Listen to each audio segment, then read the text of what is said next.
할렐루야, 여러분을 축복합니다. 우리 어린이교회 여러분도 축복합니다. 이제 어린이교회 시원찮네. 우리 어린이교회 여러분 축복합니다. 오늘 그 어린이교회 3학년부터 5학년까지 마술을 보러 간다고 해가지고 2부 예배에 오늘 같이 참여했습니다. 우리 어린이교회 우리 축복의 박수 한번 해줍시다. 할렐루야. 오늘 이사야 11장 1절부터 10절까지 말씀으로 열방이 주께로 돌아온다, 열방이 주께로 돌아온다, 이런 제목으로 말씀의 은혜를 나누고자 합니다. TV조선 미스터 트롯에서 가수들이 희망가를 불렀는데 노래 가사가 우리에게 많은 것을 생각나게 했습니다. 이 곡은 작사 작곡이 미상이라고 합니다. 그런데 어떤 분이 찾아보았더니 영국인 가든의 곡을 일본인들이 쇼카로 고치고 여기에 조선인들이 가사를 붙인 게 이풍진 세상 악보고 이를 희망가라 부르기도 했답니다. 희망가의 가사를 보시면 다음과 같습니다. 이풍진 세상을 만났으니 너의 희망이 무엇이냐? 부귀와 영화를 누렸으면 희망이 족할까? 푸른 하늘 밝은 달 아래 곰곰이 생각하니 세상 만사가 춘몽 중에 또다시 꿈 같도다. 지금 속으로 우물거리는 분들이 계신 것 같아요. 가든의 곡에 일제강점기 때 조선인들이 붙인 가사의 내용이 공감이 되지 않습니까? 그들은 조선의 현재 상태가 이 풍진 세상을 만난 것이라고 노래합니다. 그러니 너의 희망이 무엇이냐고 묻고 있습니다. 조국을 빼앗기고 언어를 빼앗기고 그 고통 가운데 너의 희망이 무엇이냐라고 묻습니다. 세상 만사가 춘몽 중에 또다시 꿈 같다고 노래합니다. 사랑하는 성도 여러분, 사람은 먹지 못해서 죽는 것이 아닙니다. 삶의 희망을 찾지 못할 때 사람은 아무리 배불리 먹어도 죽습니다. 그러므로 하나님은 오늘 저와 여러분을 향하여 희망의 노래를 부르고 계십니다. 평화의 나라를 제시하고 계십니다. 하루를 살면서 우리에게 희망이 없다고 생각해 보시기 바랍니다. 무슨 힘으로 밀물처럼 몰려오는 인생의 문제를 헤쳐나가겠습니까?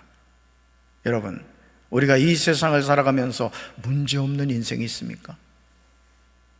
목사님, 저는 문제가 없는 게 문제예요, 이런 분 계십니까? 문제는 가만히 있어도 잠도 자지 않고 우리에게 계속 몰려오는 것을 보게 됩니다.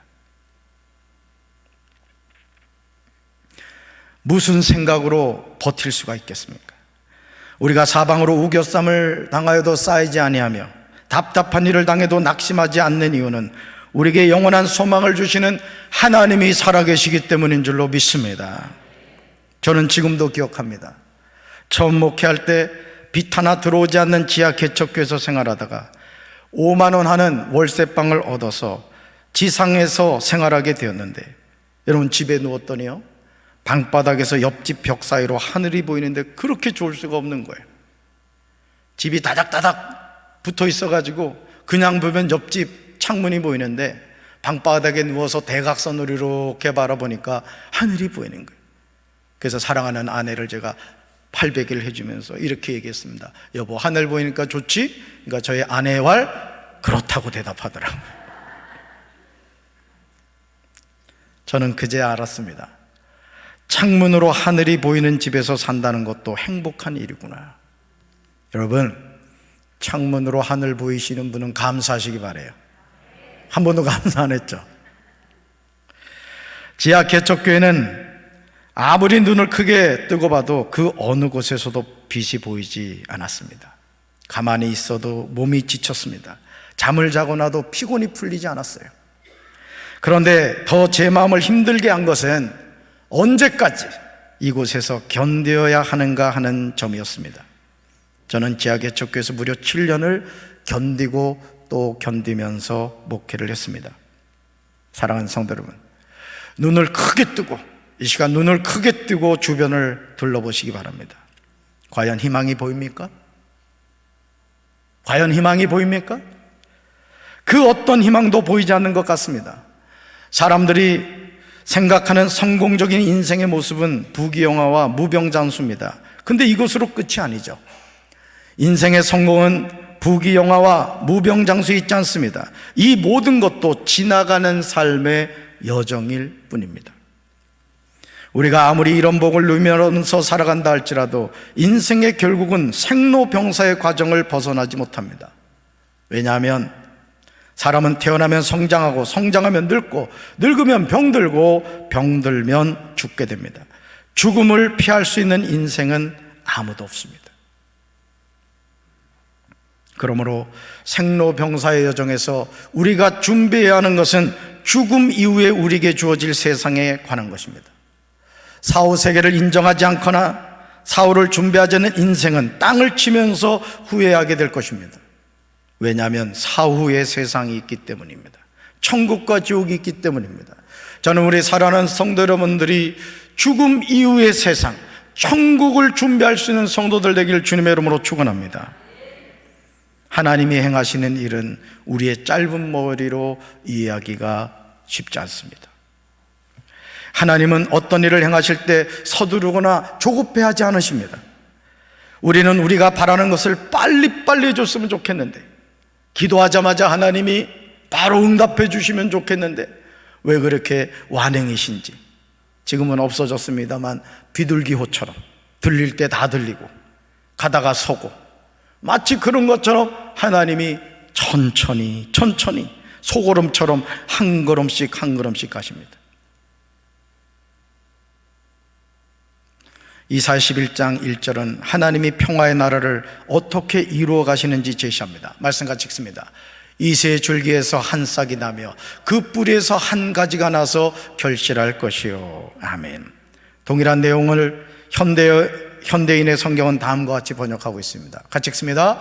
다윗 왕족의 혈통은 잘라진 나무처럼 끊어질 것이지만 줄기에서 새순이 돋고 뿌리에서 새 가지가 나오듯이 다윗의 후손 가운데서 한 새로운 왕이 일어날 것이다. 아멘. 우리는 이 내용이 그렇게 좋게 보이지 않습니다.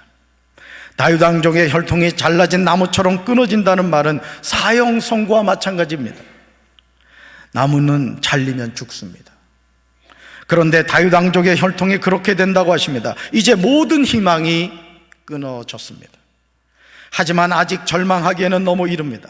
왜냐하면 다윗 왕족의 혈통은 잘라진 나무처럼 끊어질 것이지만 나무의 줄기에서 새순이 돋고 뿌리에서 새 가지가 나오듯이 다윗의 후손 가운데서 한 새로운 왕이 일어날 것이라고 하나님은 말씀하고 계십니다. 사랑하는 성도 여러분, 선지자 이사야를 통하여 하나님이 약속하시는 말씀을 주목해 보시길 바랍니다. 이새의 줄기에서 한 싹이 납니다. 이새의 뿌리에서 한 가지가 나서 결실하게 됩니다. 얼마나 미약하게 보이는 말씀입니까? 얼마나 답답하게 느껴지는 말씀입니까? 왜 하필이면 한 싹에서 시작합니까? 왜 하필이면 한 가지에서 시작합니까? 그런데 미약하게 보이는 이 예언의 말씀이 700년 후에 정확하게 이루어졌습니다. 몇 년 후에요? 700년 후에. 그것도 이새의 줄기에서 메시아 하나님의 아들인 예수 그리스도가 오시게 되었고 예수님을 예언했던 이사야의 메시지를 발견하게 된 것입니다. 그렇다면 이새의 줄기에서 오신 메시아이신 예수 그리스도는 어떤 분이실까요? 이사야 11장 2절부터 5절에서 700년 후에 오실 예수 그리스도가 어떤 분이신지 정확하게 설명하고 있습니다. 우리는 이 말씀을 통하여 하나님은 전지전능하신 분임을 깨닫게 됩니다. 따라서 하나님은 전지전능하십니다. 무슨 뜻이에요? 모든 능력과 모든 것을 아시는 분이라는 거예요. 그 하나님이 누구 하나님? 나의 하나님이신 줄로 믿습니다. 먼저 이사야 11장 2절을 주목해서 보시면 이새의 줄기에서 오시는 메시아이신 예수 그리스도 위에 여호와의 영, 지혜와 총명의 영, 모략과 재능의 영, 지식과 여호와를 경외하는 영이 강림하신다고 예언하고 있습니다. 우리는 이사야를 통하여 예언하고 있는 메시아에게 임하실 영이 보혜사 성령님이라는 사실을 알게 됩니다. 마태복음 3장 13절부터 17절에는 예수님이 요단강에서 세례 요한에게 세례를 받으시는 장면이 나옵니다.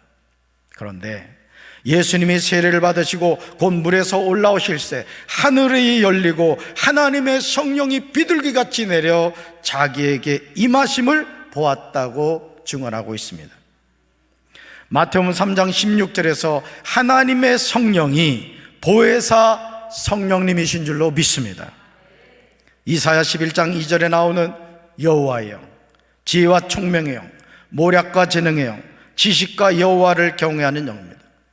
그러므로 하나님의 자녀는 성령을 받아야 될 줄로 믿습니다. 그것도 일시적인 것이 아니라 매일 매순간 성령의 충만함을 받고 살아야 할 줄로 믿습니다. 여러분들에게 아주 중요한 팁을 하나 드리겠어요. 여러분 스마트폰 쓰시죠? 핸드폰 쓰시죠? 그러면 저녁에 꼭 하시는 일이 뭐죠? 충전을 합니다. 앞으로는 이렇게 하십시오. 스마트폰을 충전할 때마다 하나님께 이렇게 기도하십시오. 주님, 스마트폰이 충전되듯이 나의 영혼도 성령으로 충만하게 하옵소서. 아멘. 충전을 많이 할수록 좋습니다. 성령은 충만해야 될 줄로 믿습니다. 이새 줄기에서 나실 한 싹이 되신 메시아가 어떤 일을 행하십니까? 이새 뿌리에서 나실 결실한 한 가지가 되시는 메시아가 어떤 일을 행하십니까? 이사야 11장 3절부터 5절에서 메시아이신 예수 그리스도가 행하실 일이 무엇인지 제시하고 계세요. 말씀 볼까요? 첫째, 같이 읽습니다. 그는 여호와를 경외하는 것을 즐거움으로 여길 것입니다. 두 번째요, 그는 겉모습만 보고 판단하지 않습니다. 세 번째요, 그는 사람들이 하는 말만 듣고 판결을 내리지 않을 것입니다. 네 번째요, 그는 가난한 사람들을 정직하게 재판합니다. 다섯 번째요, 그는 이 땅에 힘없는 사람들에게 공평한 판결을 내릴 것입니다. 여섯 번째요, 그는 사악한 사람들 위해서 통치하십니다. 일곱 번째, 그는 자기의 입김으로 그들을 멸할 것입니다. 여덟 번째요, 그는 정의와 성실을 허리띠처럼 두를 것입니다. 아멘. 사랑하는 성도 여러분, 지식과 여호와를 경외하는 영이 강림하시게 되면 우리가 사는 이 세상은 천지가 개벽하게 됩니다. 현재 불합리하게 보이는 세상의 모든 부조리가 완전히 해결됩니다. 우리는 하나님이 역사하시는 이런 나라를 갈망합니다. 주 예수의 나라 이 땅에 곧 오겠네 오겠네. 아멘이십니까? 그래서 우리는요, 죄 많은 이 세상이 내 집이 아니라고 노래하는 거예요. 주님이 약속하신 하늘나라 천국, 우리는 그 하늘나라 천국을 사모하며 살아가는 줄로 믿습니다. 광야에서 외치는 자의 소리인 세례 요한이 낙타 토롯을 입고 허리에 가죽띠를 띠고 메뚜기와 석청을 먹으면서 세례를 줄 때 예루살렘과 온 유대와 요단강 사방에서 다 그에게 나와 자기들의 죄를 자복하고 세례를 받았습니다. 뭐를 자복하고요? 자신의 죄를 자복하고 세례를 받았습니다. 세례 요한이 했던 일이 무엇입니까? 세례 요한은 주의 길을 준비하라고 외치는 소리였습니다. 메시아가 오실 길을 곧게 하라고 외치는 소리였습니다. 강림절을 보내면서 저와 여러분이 해야 하는 일이 무엇입니까? 세례 요한이 외치는 소리처럼 주의 길을 준비해야 할 줄로 믿습니다. 주님이 오실 길을 곧게 해야 할 줄로 믿습니다. 이것이 강림절의 의미입니다. 아기 예수님으로 우리에게 오실 그 예수님을 위하여 내 삶의 빈방을 준비하고, 우리 가정의 빈방을 준비하고, 우리 교회의 빈방을 준비하는 그 절기가 강림절기인 줄로 믿습니다. 우리에게 오시는 메시아이신 예수 그리스도는 성령과 불로 우리에게 세례를 베푸시는 분이에요. 저는 우리 사랑하는 성도 여러분들에게 이 시간 성령과 불의 세례가 임하게 되길 주님의 이름으로 축원합니다. 하나님의 자녀는 성령과 불로 세례를 받아야 하나님 그분을 알게 되고 예수가 그리스도라는 사실을 깨닫게 될 줄로 믿습니다. 여호와를 경외함으로 즐거움을 삼으시는 분입니다. 우리가 이 일을 준비하기 위해서 가장 우선적으로 해야 하는 일은 자신의 지은 죄를 고백하는 거예요. 주님, 저는 죄인입니다. 주님, 저는 죄인입니다. 자신의 죄를 고백하는 겁니다. 정말 불행하게도 오늘 많은 사람이 자신이 죄인이라는 사실을 인정하려고 하지 않아요. 영적으로 화인을 맞아서 그런지 모르지만 죄를 짓고도 담대합니다. 하나님 앞에서 회개하고 사람들 앞에서 사과하면 해결될 일을 하지 않으려고요. 기억이 나지 않는다. 나는 그런 말을 한 적이 없다. 모두가 다 들었는데, 자기 입으로 분명히 말했는데 그 말을 한 적이 없다는 거예요. 죄를 죄로 여기지 않아요. 여러분, 하나님의 자녀는요, 죄에 대해 민감해지셔야 됩니다.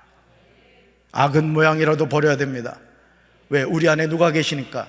성령님이 계시니까, 하나님의 영이 계시기 때문에 그렇습니다. 할렐루야.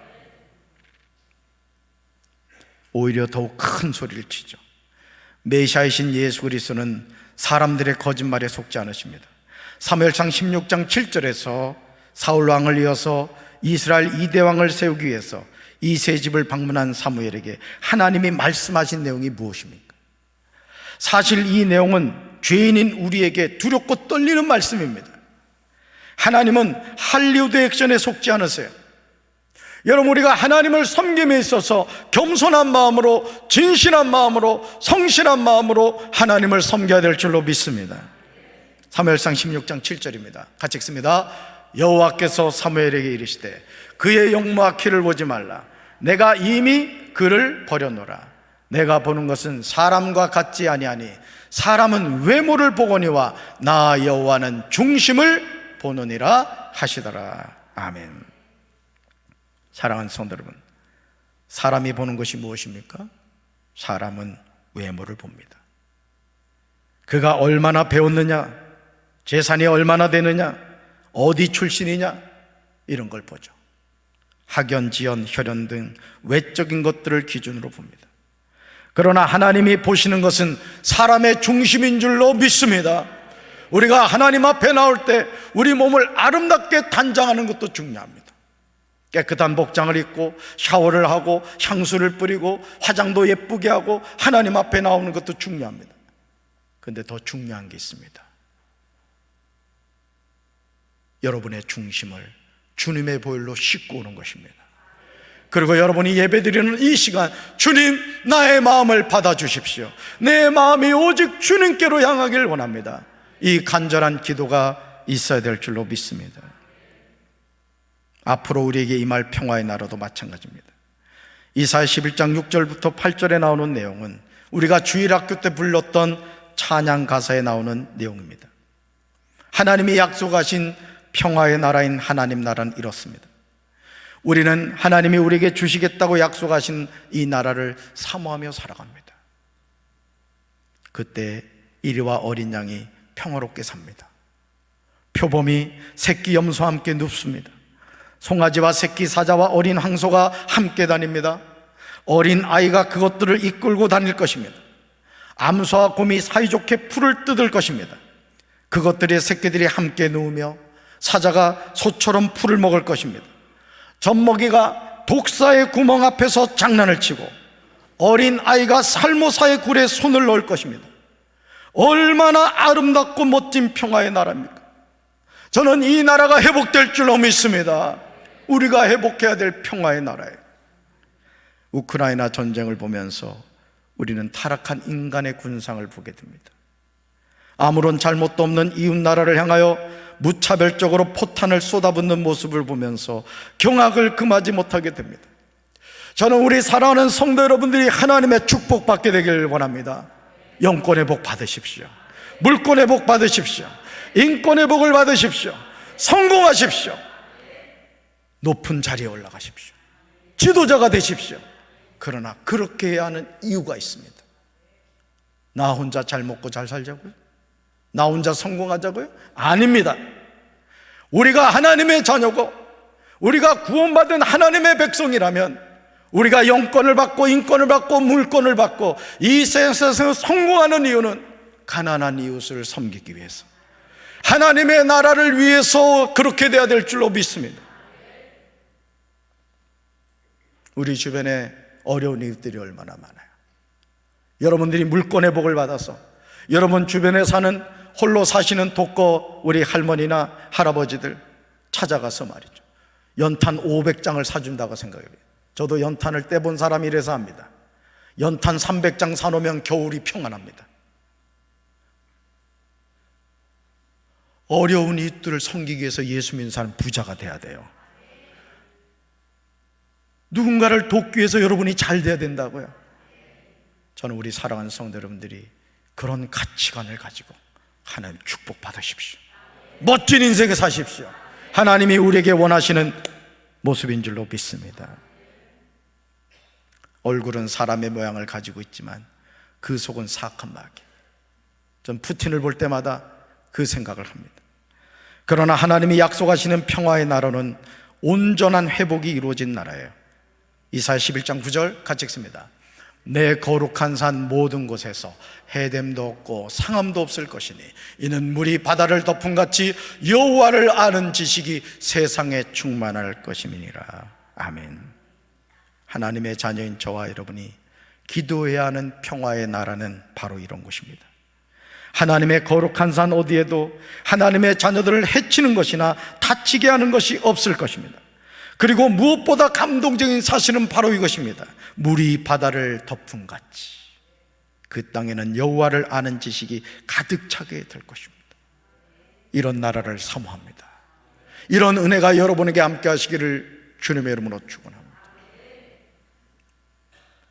우리가 하루하루를 살아가면서 하나님을 더 깊이 알아간다고 생각해 보세요. 우리 삶이 바뀝니다. 우리 생각이 바뀌는. 여러분, 하나님이 전지전능한 거 믿으십니까? 근데 걱정 염려하죠. 걱정 염려하는 이유는 한 가지입니다. 하나님을 믿지 않기 때문입니다. 내 힘으로 세상을 살려고, 내 방법으로 세상을 살려고 합니다. 여러분, 홍해를 가르시고 마른 땅을 밟고 건너게 하신 그 하나님 믿습니까? 요단강을 가르고 마른 땅을 밟고 건너게 하신 그 하나님 믿습니까? 그 하나님 누구 하나님이에요? 믿습니까? 물이 바다를 덮음같이 여호와라는 지식이 여러분의 심령 속에 함께하기를 주님의 이름으로 축원합니다. 그러므로 이새 줄기에서 나실 한 싹이 되시는 메시아이신 예수 그리스도를 사모합니다. 만왕의 왕이 되시는 예수 그리스도가 통치하실 나라를 고대합니다.